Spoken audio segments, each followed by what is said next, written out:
ഇതുപോലെ നമ്മൾ സ്കെച്ച് ഇട്ടിട്ട് വൺ ലൈൻ സ്കെച്ച് ഇട്ടിട്ട് നമ്മൾ അത് ബ്രഷ് കൊണ്ട് ലൈൻ ഫില്ല് ചെയ്യുകയോ പേന കൊണ്ട് അതിൻ്റെ പുറത്ത് വരയ്ക്കുകയോ ചെയ്തിട്ട് ഫ്യൂജി കളർ നേരത്തെ പരിചയപ്പെട്ടില്ലേ ഫ്യൂജി കളർ ആ പേപ്പർ നനച്ചെടുക്കുന്നത് ആ പേപ്പർ എടുത്ത് ഡിഷിൽ വെച്ചിട്ട് വെള്ളം ഒഴിച്ച് നനച്ച് ഇതുപോലെ പെൻ ബ്രഷ് കൊണ്ട് നമുക്ക് ചെയ്യാവുന്നതാണ്. അങ്ങനെ ആദ്യമേ ലൈറ്റായിട്ട് ചെയ്തിട്ട് പിന്നീട് ഡാർക്ക് ഓരോ പ്രാവശ്യം 2-3 ലെയർ വയ്ക്കുമ്പം ഡെപ്ത് കിട്ടും. അങ്ങനെ പല ഡെപ്ത് കൊടുത്ത് നമുക്ക് ഈ ചിത്രത്തെ ഭംഗിയാക്കാവുന്നതാണ്. ഇത് വീട്ടമ്മമാർക്കും ചെയ്യാവുന്നതാണ്.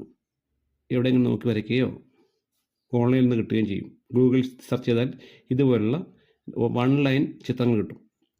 ഈ മൾട്ടി കളറുള്ളത് വേണമെന്നില്ല. ഈ വൺ ലൈനായിട്ട് ഉള്ള ചിത്രങ്ങൾ എടുത്തിട്ട് ട്രേസ് ചെയ്യുകയോ വരയ്ക്കുകയോ നിങ്ങൾക്ക് ഇഷ്ടമുള്ളത് ചെയ്യാം. എന്നിട്ട് ഈ ഫ്യൂജി കളർ വെച്ച് കൊടുത്താൽ നല്ല ഭംഗിയുള്ള ചിത്രങ്ങൾ ഇതുപോലെ കിട്ടും.